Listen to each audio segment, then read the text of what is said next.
Vamos a invocar, ya que vine a hablarles del Espíritu Santo, vamos a invocar la presencia del Espíritu de Dios.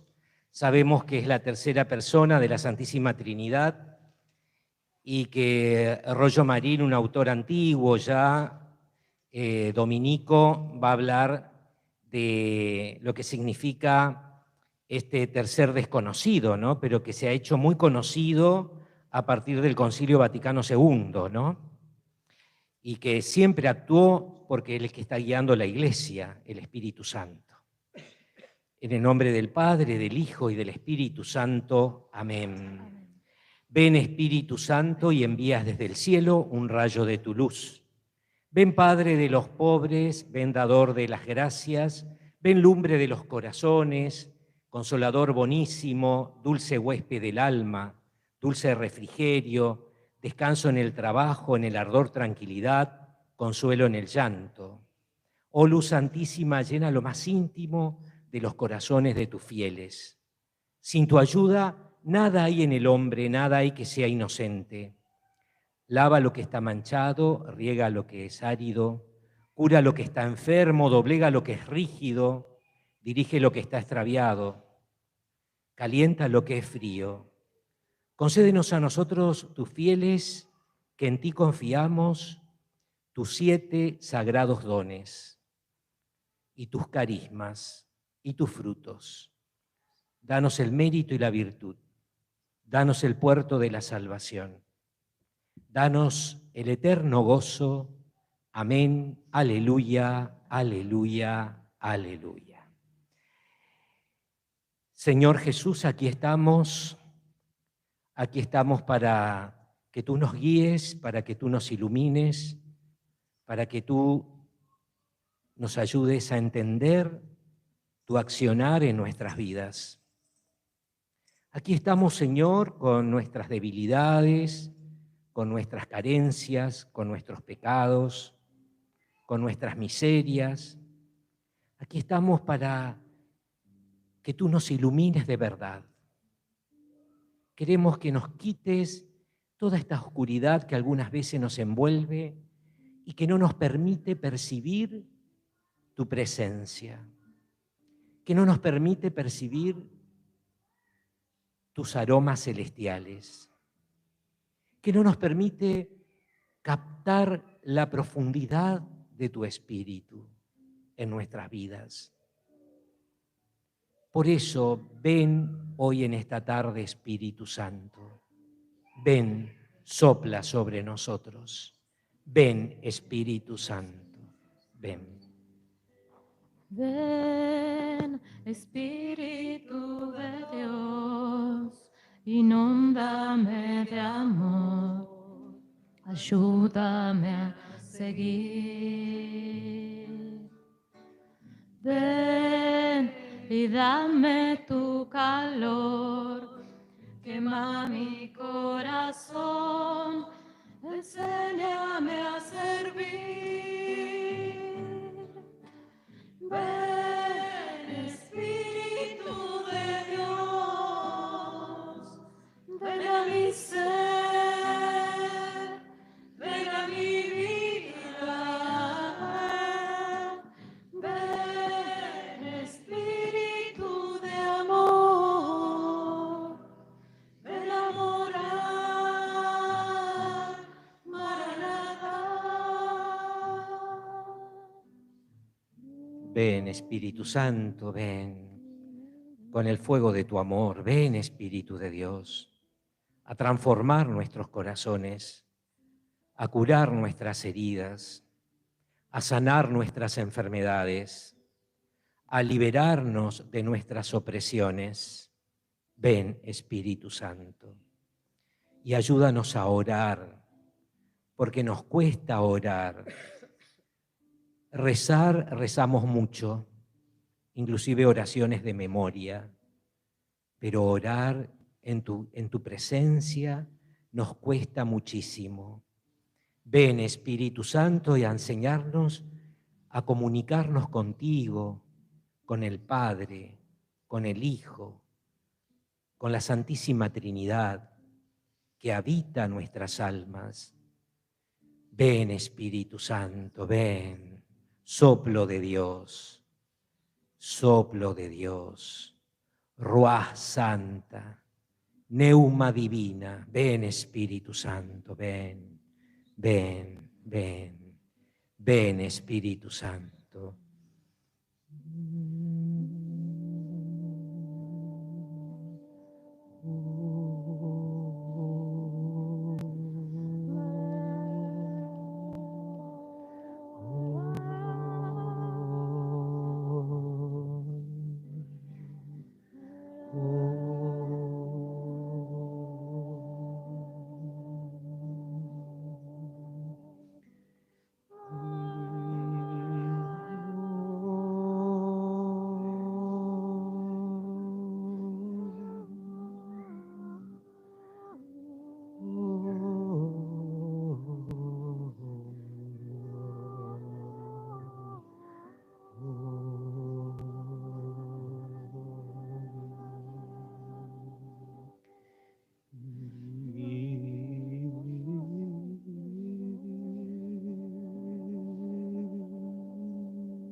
Créeme, mujer, está llegando la hora, mejor dicho, ha llegado, ya en que para dar culto al Padre no tendrán que subir a esta montaña ni ir a Jerusalén.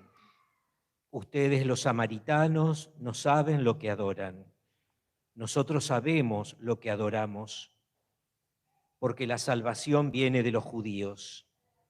Ha llegado la hora en la cual los verdaderos adoradores adorarán al Padre en espíritu y en verdad. El Padre quiere ser adorado así. Dios es espíritu. Dios es espíritu. Y los que lo adoran deben hacerlo en espíritu y en verdad. Es palabra del Señor. Bueno, hermanos, acá estamos y quería hablarle del Espíritu Santo, y hay muchísimo para hablar del Espíritu Santo. Inclusive el famoso teólogo Congar tiene un libro gruesísimo sobre el Espíritu Santo, la teología del Espíritu Santo, muy profunda, muy completa, y habla del Espíritu Santo en el Antiguo Testamento, en el Nuevo Testamento, en la historia de la Iglesia, en los santos. Habla de los carismas que enumera San Pablo. San Pablo por lo menos enumera como 30 clases de carismas, y hay muchos más en las otras cartas también de San Pedro y de Santiago, y también en los evangelios. También Pablo habla de los frutos del Espíritu Santo que enumera Gálatas capítulo 5. Y también los dones, los 7 dones del Espíritu Santo están en la palabra, en el Antiguo Testamento, en el profeta Isaías, y aparece también a lo largo de todo el recorrido bíblico. Si nosotros queremos profundizar en el Espíritu Santo, hay muchísimo. Lo que sí que tenemos que saber y entender que el Espíritu Santo guía a la Iglesia, y que los sacramentos, los 7 sacramentos de la Iglesia, se realizan gracias a la acción del Espíritu Santo. Catecismo de la Iglesia Católica. Esto es catecismo de la Iglesia Católica, no es algo nuevo. El Espíritu Santo transforma los corazones. Al Espíritu Santo lo recibimos ¿cuándo? En el bautismo, lo dice el catecismo. En la catequesis, cuando explicamos a los chicos para la primera comunión, le hablamos del bautismo, que ahí recibimos al Espíritu Santo. y que en la confirmación recibimos de nuevo, no. Se reafirma esa presencia del Espíritu Santo, es como que se confirma que el Espíritu Santo está en nosotros, por eso se llama confirmación, y nos da la fortaleza necesaria para ser testigos de su presencia en el mundo de hoy que se olvida del Espíritu de Dios. El Espíritu Santo, en el Evangelio de San Juan que leí recién, ya aparece en este diálogo con la samaritana que tiene Jesús en el pozo de Siquem. Juan, Evangelio de San Juan, capítulo 4, ¿no? Ahí va a hablar de este diálogo y va a hablar que es el agua viva. Jesús se va a presentar como el agua viva que convida a la mujer samaritana, pero también haciendo referencia casi explícita a la presencia del Espíritu Santo. Pero antes también con el diálogo con Nicodemo, capítulo 3 del Evangelio de San Juan, Nicodemo se va a entrevistar de noche porque era fariseo, era del grupo de los fariseos y parece que tenía un puesto importante también en dentro de esta asociación de los fariseos, ¿no? Dentro del régimen de los fariseos. Decían que era una secta, algunos, la secta de los fariseos, pero tenían bastante poder como los saduceos también. Y Nicodemo pertenece, inclusive estaban en el Sanedrín algunos de ellos, que eran los que juzgaban los asuntos religiosos y culturales también del antiguo Israel. Pero tiene miedo porque si saben que Jesús que está cuestionado, Jesús está criticado, Jesús está como prohibido ante la iglesia judía oficial, se entrevista de noche. Y de noche tiene un diálogo profundísimo con Jesús.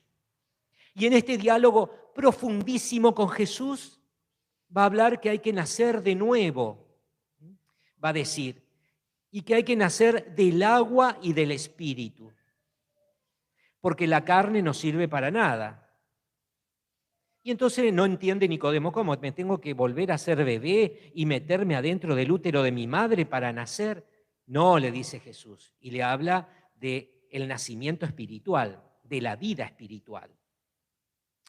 ¿Qué es esta vida espiritual, hermanos? La vida espiritual, por supuesto, en nosotros está encarnada, no desencarnada como algunos pseudos espirituales hoy nos quieren arrojar también en esa misma confusión. El espíritu se da en nuestra realidad humana, en nuestra psicología, en nuestra forma de pensar, en nuestra cultura, en nuestros límites, en nuestra historia. No es que yo la vida espiritual la tengo separada de mi vida dominical o de mi vida parroquial o de mi vida familiar o cultural o profesional. No, la vida espiritual la tengo entroncada dentro de mi realidad unitiva, porque somos una unidad bio, psico, socio, espiritual, dice Víctor Frank, el creador de la logoterapia. Va a decir que el ser humano es una unidad biológica, o sea, física, corporal, psicológica, o sea, mental, cognitiva, emocional, afectiva, social, o sea, vincular, relacional, espiritual.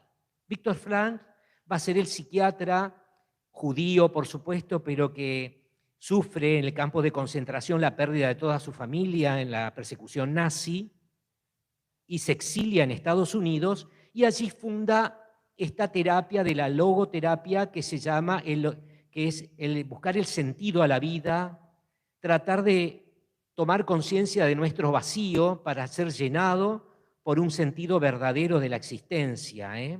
Inclusive va a hablar de la presencia ignorada de Dios y va a hablar del inconsciente espiritual.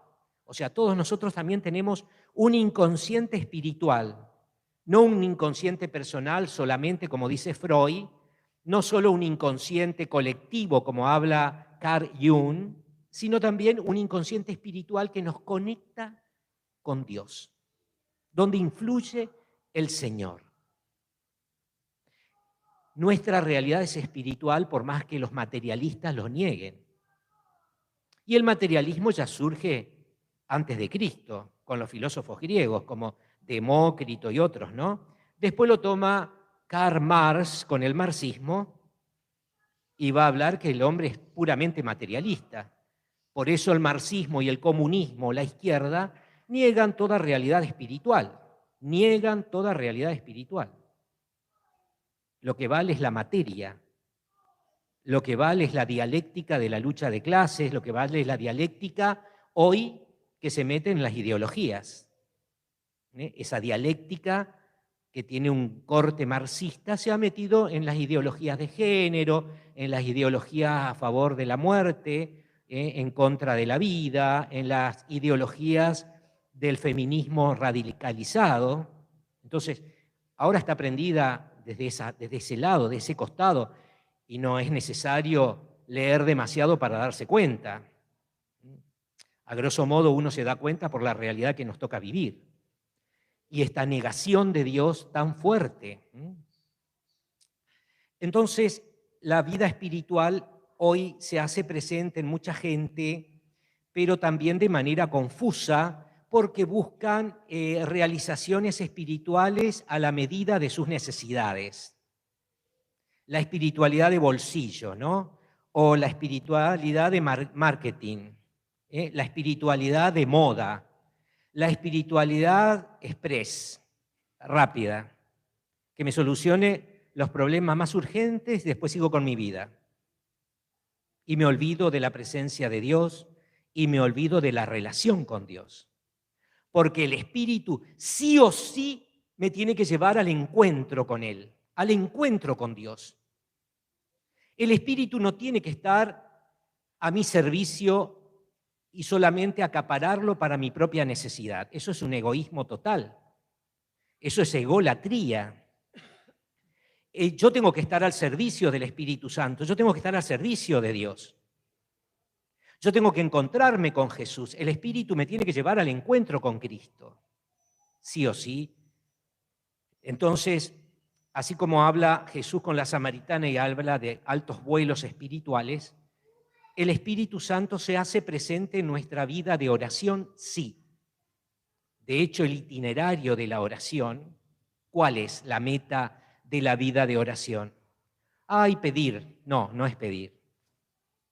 ¿Cuál es la meta de nuestra vida de oración? ¿Alabar al Señor? ¿Qué les parece a ustedes? ¿Cuál es la meta? ¿A dónde nos dirigimos? ¿Para qué tenemos que tener oración personal? Para crecer en la relación con Dios. Muy bien.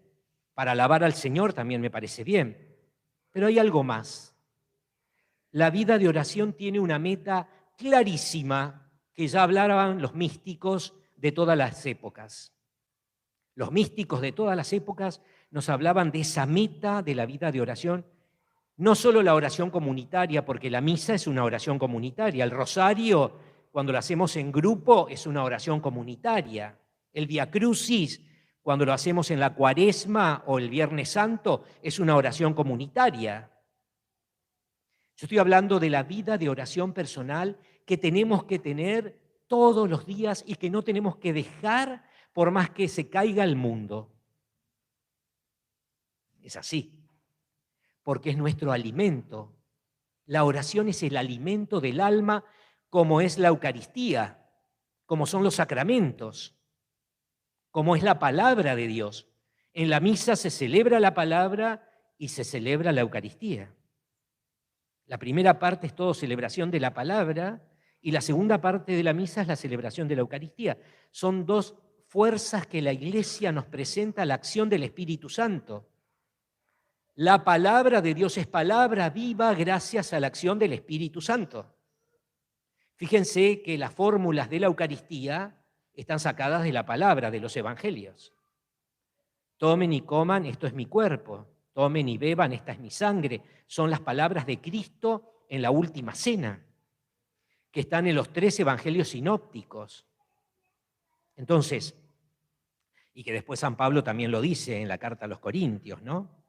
Pero nosotros tenemos que entender que la vida de oración tiene una meta, sí, y la meta es llegar, no se olviden, llegar a la unión con Dios. La vida de oración me tiene que sí o sí llevar a la unión con Él. Ay, pero Padre, ¿cómo puede ser eso? ¿No será que la unión con Dios es recién cuando yo me muera? No, es ahora. Es ahora, hermanos, hermanas, es ahora. Ahora el Señor me convida a que yo ore para unirme a Él, para que yo me acerque a Él, para que yo me relacione, como decía acá el hermano, pero no solamente relacionarme, sino que Él se una a mi alma, Él sea el esposo de mi alma. Mi alma es la esposa del el esposo real, que es Cristo Jesús. No importa que sea hombre o mujer, el alma como femenino es la esposa de Jesús. Tenemos que unirnos al amigo, tenemos que unirnos al padre, tenemos que unirnos al hermano, tenemos que unirnos, como decía San Francisco de Asís, al todo. San Francisco de Asís decía en una oración cuando lo invita Bernardo de Quintavalle, un noble que era caballero de la nobleza de Asís, amigo de Francisco. Francisco, el apellido de Francisco era Bernardone, de San Francisco de Asís, y había ido a una de las batallas, a una de las luchas de las guerras de Apulia, donde Francisco va a desertar y va a volver, y el padre se escandaliza a causa de eso, pero porque Francisco empezó a cambiar y empezó a ver lo nada que es una guerra, ¿no? Entonces, Bernardo, cuando vuelve de una de las campañas sin Francisco, se entera que Francisco se volvió loco, que estaba en las afueras de Asís en una capilla que estaba destruida totalmente, que era la capilla de San Damián, donde estaba el Cristo de San Damián, el Cristo que le va a hablar a Francisco, y le llama la atención a Bernardo y lo invita a su casa para tratar de convencerlo a Francisco, que Francisco cambie, deje de lado esa locura de hacerse un pobre infeliz allá perdido en una capilla que no tenía ni techo y donde él se pone a construir. Entonces lo invita a su casa, le prepara una rica comida, prende el hogar, la chimenea de su casa, y Francisco le pide una cobija para acostarse ahí en el suelo. Y Bernardo le dice, no, te doy una de mis camas, no. Y Francisco se queda arrodillado ante el fuego, ante el hermano fuego, y Bernardo le dice, bueno, me voy a dormir. Sí, vete a dormir, hermano. Pero Bernardo, la curiosidad mata al gato, dice, ¿no? Entonces, Bernardo se pone a espiar, se pone a espiar a Francisco y ve que Francisco se arrodilla y se pasa toda la noche diciendo, mi Dios y mi todo, mi Dios y mi todo. O sea, Dios es nuestro todo. Padre, hermano, madre, esposo, todo completo, amigo, es nuestro todo. Jesús es nuestro todo. Dios es nuestro todo. Y ese todo tiene que llenar nuestro vacío, el vacío existencial que lo padecemos a manera depresiva, con miedos, con amarguras, con angustias, con tribulaciones, con distracciones, porque llenamos el vacío con un montón de distracciones que el mundo nos ofrece a rolada, a cantidad. Entonces, ese vacío tenemos que llenar con nuestro todo, que es Dios, con el todo que es Dios. Y que Él quiere llenarnos, y que Él quiere que seamos felices, no infelices. Por eso la oración guiada por el Espíritu de Dios transforma. Acuérdense Santa Teresa de Jesús cuando ante un Cristo que tenía ella ahí en las Carmelitas, se pasa recitando y cantando el Veni Creator. Veni Creator Espíritu, el himno al Espíritu Santo, y entra en éxtasis místico y ahí recibe la transverberación, que es cuando se le aparece el ángel y le clava la lanza de amor en el corazón de Teresa. Y ella, en el libro de la vida que está escrito por ella comenta este hecho y dice, era algo doloroso pero hermoso, amoroso. Era algo amoroso, era una herida llena de amor, que me producía dolor, pero me producía también amor. Eso es obra del Espíritu Santo. Esos toques místicos que hay en la vida de oración, esos éxtasis, esos momentos de encuentro profundo con el Señor, ese silencio que algunas veces me embarga y que me llena, no el silencio que me angustia, sino el silencio que me plenifica, es la acción del Espíritu Santo. Es la brisa que habla el profeta Elías, que sopla como una brisa, y en esa brisa suave está su presencia. El Espíritu de Dios transforma el corazón, sí, en tanto y en cuanto yo permita que me transforme. Porque si yo pongo las trabas, ese Espíritu de Dios no va a cambiar mi vida. El Espíritu Santo quiere llevarme a Dios, sí, quiere unirme a Él, sí. ¿Por qué Santa Teresa de Jesús va a hablar y va a decir que el último grado de oración, que es el noveno, de acuerdo a las moradas de Santa Teresa, el noveno grado, se llama oración de unión transformativa o matrimonio espiritual? Ya hay un matrimonio, no hay solamente un desposorio, ya hay un matrimonio, se casa, el alma se casa con el esposo. ¿Por qué los místicos usaron el cantar de los cantares como lenguaje de relación con Dios? Porque recrea el amor. El Espíritu Santo es el amor, hermanos. San Juan nos va a hablar acá en Juan 3 y en Juan 4 de esta forma de espíritu, ¿no? El que da el espíritu es Jesús también. Fíjense en Juan 19:30 dice, inclinó la cabeza y entregó el espíritu. Jesús inclinó la cabeza, está en la cruz, y entregó el espíritu. O sea, ¿a quién entrega el espíritu? A toda la humanidad, a cada uno de nosotros. Dice en ese momento que va a expirar sobre María y Juan. A Juan le va a dejar la madre. Juan estamos todos nosotros. Y a la madre los va a dejar el hijo, que somos todos nosotros. En el momento en que el soldado clava la lanza sobre el cuerpo ya muerto de Jesús, en el instante, dice Juan 19:34, salió sangre y agua. Evangelio de San Juan, ¿no? Sangre y agua. El famoso teólogo Brown sostiene que el agua es aquí el símbolo del Espíritu Santo. Algunos dicen símbolo del bautismo, ¿no? Pero es el símbolo del Espíritu Santo, el agua que brota del costado de Cristo con la sangre, mezclado con la sangre. Eucaristía, bautismo, Espíritu Santo.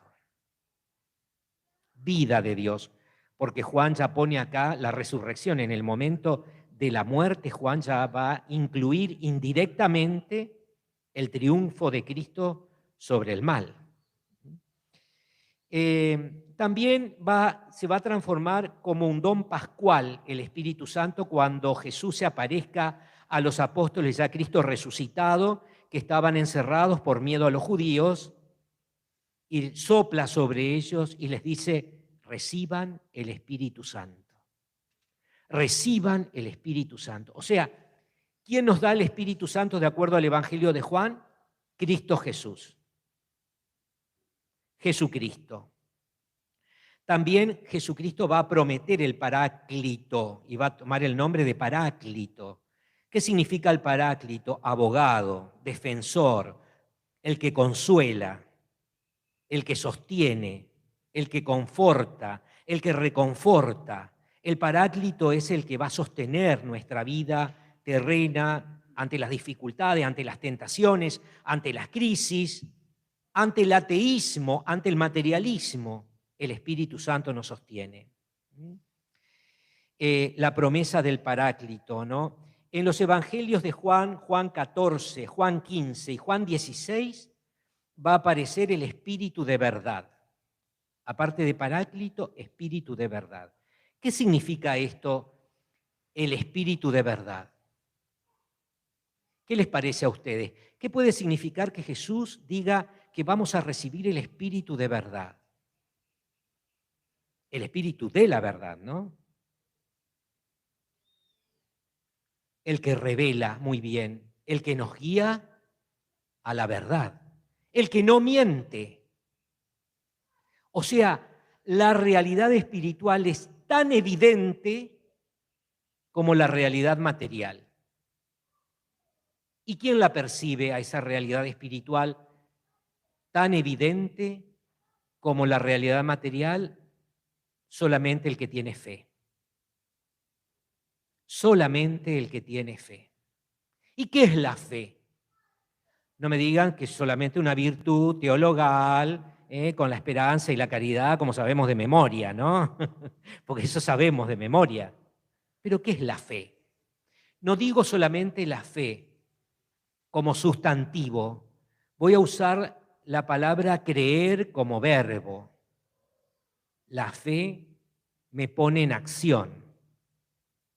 El creer me pone en acción. Yo creo en una realidad invisible. Esa realidad invisible, con el creer estoy afirmando que existe. Estoy afirmando que existe. Una fe que transforma, cuando pide, cree que eso que pide se va a realizar. Y así será. Así será. Acuérdense cuando el centurión romano se acerca a Jesús en Cafarnaún y le dice: Maestro, quiero que cures a mi sirviente, que está muy enfermo, está paralizado. Y Jesús le dice: voy. No, porque sabía el centurión romano que los judíos no podían entrar en la casa de un pagano porque se hacían impuros. No, porque solamente di una palabra tuya y mi sirviente se sanará. Es lo que usamos nosotros antes de recibir la comunión. Una palabra tuya, Señor, bastará para sanarme. Porque yo, que soy un subalterno, tengo soldados a mis órdenes y le digo a este ven y viene, y a este otro ve y va. Y Cristo se queda maravillado de la fe de este hombre y dice: no he encontrado en todo Israel una fe así, que se cumpla lo que pides. Y su sirviente se sana, dice la palabra, se cura. Yo tengo que creer. ¿Qué pasa cuando María Magdalena va el domingo a la madrugada al sepulcro para visitar a Cristo que estaba muerto y se encuentra con la tumba vacía, corrida la piedra? Va corriendo y le avisa ¿a quién? La mañana de resurrección. ¿A quién le avisa? A Pedro y a Juan. Así dice el Evangelio de Juan, ¿no? Va corriendo a avisarle a Pedro y a Juan. Y los dos salen corriendo. Y dice la palabra de Dios que el discípulo amado, porque está escrito por el Evangelio de Juan, entonces él se va a poner siempre que es el amado, ¿eh? Es vivo Juan. Entonces se va corriendo y llega antes, dice el discípulo amado, porque era joven, adolescente. Pedro era más grande. Y se asoma a la entrada del sepulcro, pero no entra, dice la palabra de Dios. No entra, mira. Y cuando viene Pedro después, él sí entra, Juan le da el lugar, porque es la cabeza del grupo, y ve el lienzo en un lado, las vendas por otro lado. Y no dice nada más de Pedro.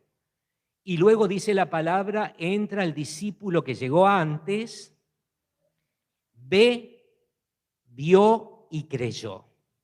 Vio y creyó. No necesitó. que le aparezca Cristo resucitado para creer. Creyó en los signos de la resurrección, el sepulcro vacío, las vendas, el lienzo. Con eso le fue suficiente a Juan. Con eso él confirma su fe en Cristo resucitado. Es la fe que tenemos que tener nosotros, la de Juan.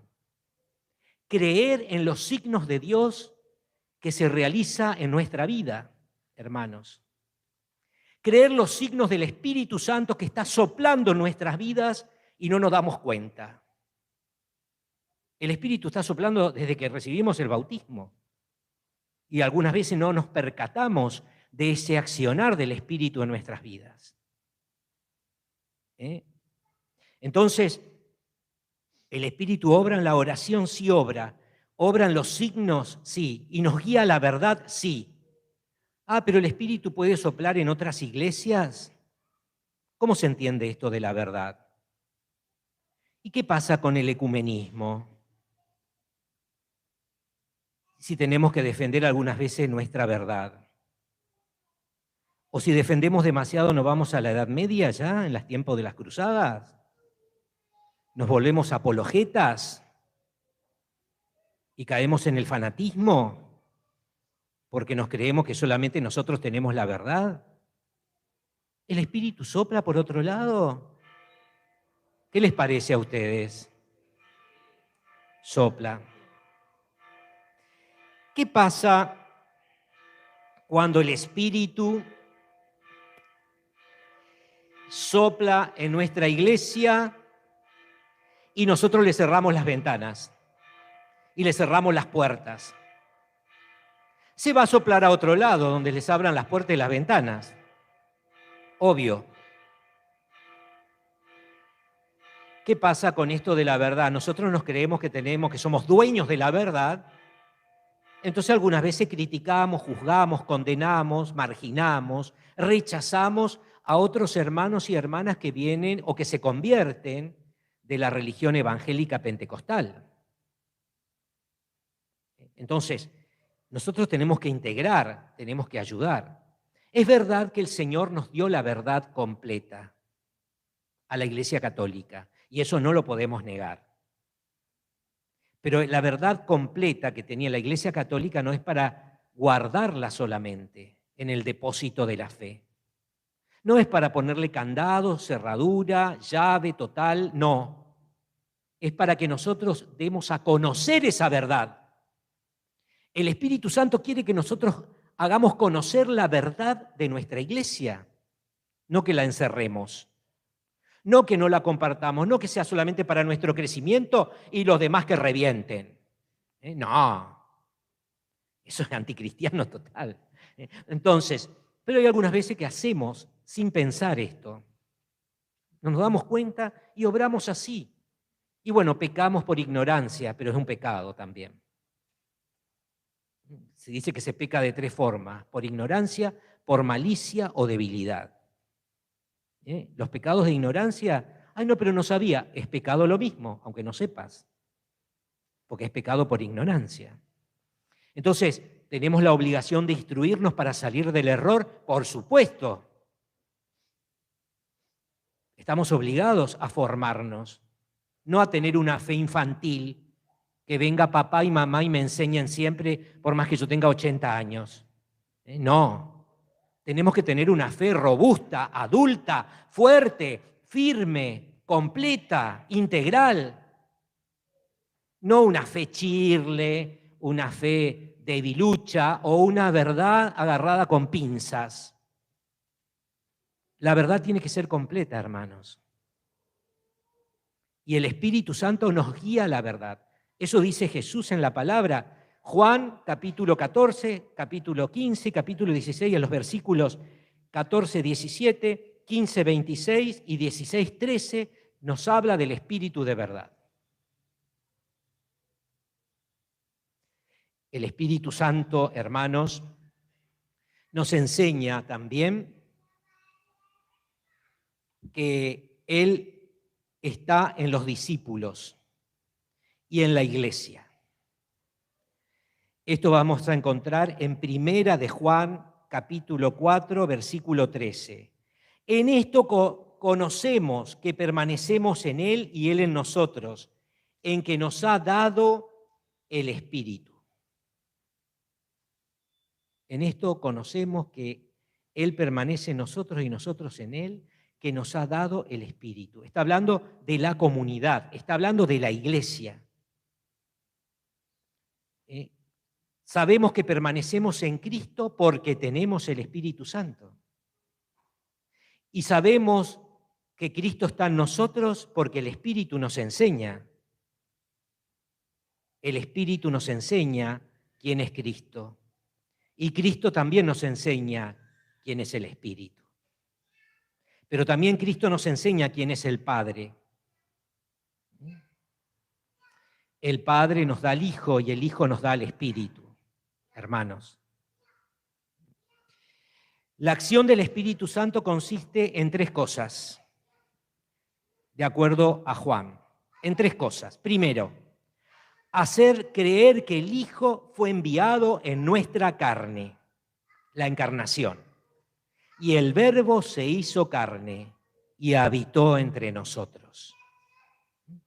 El Verbo se hizo carne y habitó entre nosotros. Entonces, una es la encarnación. ¿Nosotros creemos en que Cristo es verdadero Dios y verdadero hombre? ¿Saben que una de las mayores herejías era que existió en el siglo IV, V también, de nuestra era, era negar esta encarnación, negar la unidad del Verbo?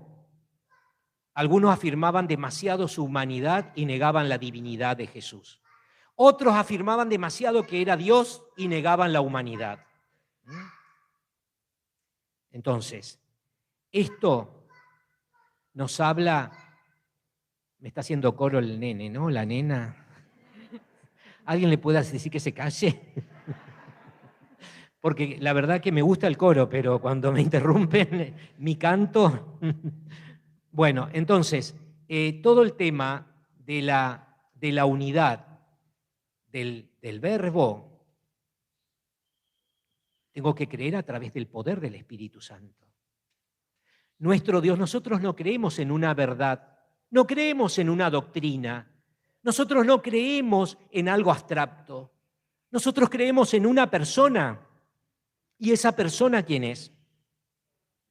Jesucristo.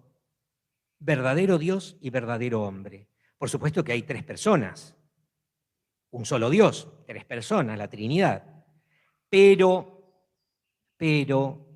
en Jesucristo están las 2 naturalezas y esto es lo que a algunos les cuesta aceptar. Fíjense las famosas novelas medio heréticas de Nico Kazantzakis, ¿no? Un autor griego que escribió La última tentación de Cristo. No sé si vieron la película. La última tentación de Cristo nos presenta un Cristo demasiado humano, donde tiene miedo de aceptar su misión de redención. ¿Y quién es el que lo ayuda a asumir su misión de redención? El traidor, Judas. Así presenta la novela y la película. La película está dirigida por Martin Scorsese, un director famoso italoamericano. Pero la novela nos presenta a un Cristo tortuoso, complejo, debilucho, demasiado humano. Y la divinidad queda borrada, negada. Hoy hay teólogos dentro de la Iglesia Católica que niegan los milagros de Jesús. Que niegan los milagros de Jesús. Y que dicen que sí, en la época de Cristo se cumplió porque tenían una misión, pero que hoy es difícil. Niegan los carismas del Espíritu Santo. El Espíritu Santo, dice San Pablo, también se da a través de los carismas, hermanos. Y estos son los signos del Espíritu. San Pablo va a hablar de los signos del Espíritu y son los carismas. son los dones, que son superiores, dice en 1 Corintios 12:31 San Pablo. El que niega los carismas, niega al Espíritu Santo, que es el dador. El que rechaza los carismas, rechaza al Espíritu Santo, que es el autor. El que pone en entredicho a los carismas, pone en entredicho al Espíritu Santo, que es el realizador. No podemos negar los carismas porque ya habla San Pablo, porque hay una teología carismática católica que ya la elaboró Congar y que la elaboró también antes que Congar Rollo Marín, antes del Concilio Vaticano II. Hay muchos autores que hablan de los carismas del Espíritu Santo. Los místicos van a hablar de los carismas del Espíritu Santo como una forma evidente del accionar del Espíritu hoy. Por eso existen los carismas comunes, dice el Vaticano II, y al lado de los comunes va a hablar de los carismas extraordinarios. Eso va a hablar Lumen Gentium, luz de la gente, el famoso documento del Concilio Vaticano II. Va a hablar, sí, ya estamos llegando a la hora, bueno, ya terminamos enseguida. Bueno, entonces, todo el tema de los carismas, yo lo tengo, que yo me cueste entenderlo, que me cueste elaborarlo, que me cueste comprenderlo, que me cueste descubrir en mi vida, no tengo que negarlo. No puedo negarlo, porque hay hermanos que han recibido carismas extraordinarios en nuestra iglesia. Los santos, las santas, han recibido carisma extraordinario. Uno de los santos más carismáticos del siglo XX, ¿quién es? Que muchos tienen devoción. El Padre Pío. El Padre Pío de Pietrelcina, yo estuve en el 2017 ante el cuerpo de él, incorrupto, ahí en San Giovanni Rotondo. Muchísima gente en el 2017 estuve, antes de la pandemia. Muchísima gente va a verlo y dice que van millones, que es una de las tumbas más veneradas del mundo. Que después de Guadalupe, después de San Pedro, viene el Padre Pío.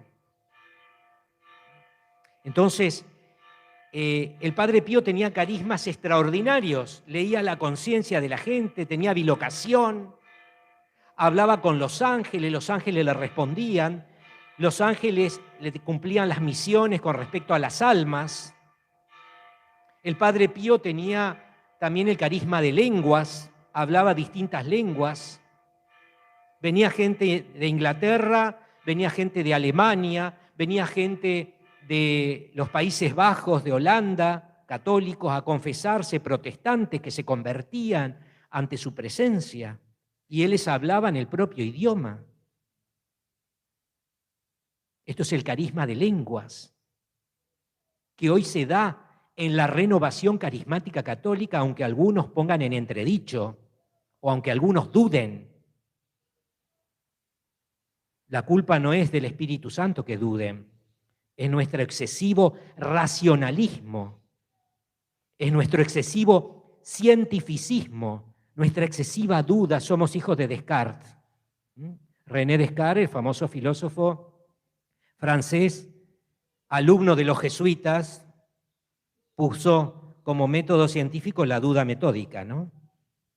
Pienso, luego existo. Cogito, ergo sum. Pienso, luego existo. Todo era el pensamiento, todo era la razón. Entonces, el excesivo racionalismo entró a la Iglesia Católica. Entonces, todo tiene que ser medido con la diosa razón. La fe me ayuda a saltar esa razón algunas veces. Por supuesto que tengo que comprender las cosas de la fe, pero algunas veces tengo que hacer ese salto de fe que el Señor me está pidiendo para que el milagro se realice en mi vida. Hay carisma de profecías, hay carisma de interpretación de lenguas, hay carismas de sanación, hay carisma de liberación, hay carismas también de milagros, de hacer milagros. Yo me acuerdo que cuando fui uno de mis destinos vieron que a los franciscanos o a los religiosos cada 6 años nos cambian algunas veces de convento, de comunidad. Entonces me cambiaron a Mar del Plata. Allá tenemos casa en Mar del Plata, que queda en el barrio Parque Luro de Mar del Plata, muy lindo lugar, y tenemos ahí un convento y el colegio Fray Mamerto Esquiú. Y me pidió el superior que haga la misa de sanación, que era la primera, plena temporada veraniega en enero, el 24 de enero. Y yo dije, pero vamos a hacer, sí. ¿Y dónde la hacemos? En el patio del colegio, que era techado. Pero que estaba todo abierto por los costados, entonces entraba el aire, se hacía calor, ¿no? ¿Y a qué hora? Y a la noche, hacemos a las 7 de la tarde. Bueno, vinieron 1.500 personas a esa primer misa, muchos turistas que se enteraron. Bueno, en esa misa, en la mitad de la misa se larga una tormenta que casi vuela al techo, ¿no?, del patio. Una tormenta impresionante con truenos, relámpagos, lluvia, viento. Y el equipo musical, el equipo de música, lo tenían así al costado, lo tuvieron que trasladar, poner arriba de unas sillas porque el agua nos entraba por el costado y estaba el techo agujereado, nos caía el agua y parecía que nos íbamos a inundar. Entonces, ¿yo qué hice? En el momento, me inspiró el Espíritu Santo, ¿no? En el momento de la elevación, en la Eucaristía, ¿saben cuál es el momento de la elevación? Después de la consagración, ¿no?, de la plegaria eucarística, cuando yo digo, por Cristo, con Él y en Él, ¿no? En ese momento que yo elevo la Eucaristía, elevé la Eucaristía, terminé de hacer y dije, Señor, tú que eres el dueño de las tormentas, de los rayos, de los relámpagos, del cielo, de la tierra, por supuesto que le pedí a toda la gente que levantara las manos al cielo, ¿no? En este momento te pedimos que pares la lluvia, que pares la tormenta. Y en ese momento se paró. En ese momento se paró. Terminé de hacer la oración. Dejó de llover. Llovía a mares torrencialmente. Increíble. Hasta a mí me costaba creer, ¿eh? Increíble, lo que hizo el Señor, increíble. La gente venía a verme en el momento, todavía no terminaba la misa, yo tenía que continuar con el Padre Nuestro que viene después, y la gente me decía, Padre, esto es posible, esto es posible. Le digo, es posible, mirá y mire, es posible. Gente que estaba ayudándome me venían a decir, es posible, sí. ¿Y esto por qué? Porque después vinieron muchas sanaciones. Esto favoreció que la gente se abra a la sanación. Fue un paso, eso fue el carisma de milagros, que te dirigís a la naturaleza y la naturaleza te obedece en el nombre de Dios. A mí me pasó 3 veces esto. En Buenos Aires también, en González Catán, hace varios años, cuando dije, vos estabas que la tormenta pase por arriba, y la tormenta pasó por arriba y no nos llovió. Terminó el retiro y se largó la lluvia. Sí, se abrió, arriba nuestro se abrió y la tormenta estaba negrísimo, con viento. El viento había tirado los carteles que teníamos arriba del altar y todo, que tenía el Ministerio de Música, y también paró. Y después otra vez, cuando estaba dando una charla sobre la Virgen María en un parque también, de Capital Federal, también la tormenta, y ahí le hice a toda la gente rezar y dejó de llover también, en ese momento. Después que terminamos la charla y el retiro, llovió, pero más tarde a la noche, ¿no? Entonces, hermanos, la fe hace maravillas. Y la fe en el Señor es lo que nos sostiene, y esto es obra del Espíritu Santo. Entonces, Juan nos presenta al Espíritu Santo como Espíritu de verdad, Paráclito, y Pablo nos presenta al Espíritu Santo en su accionar a través de los carismas, de los dones y de los frutos. Amén.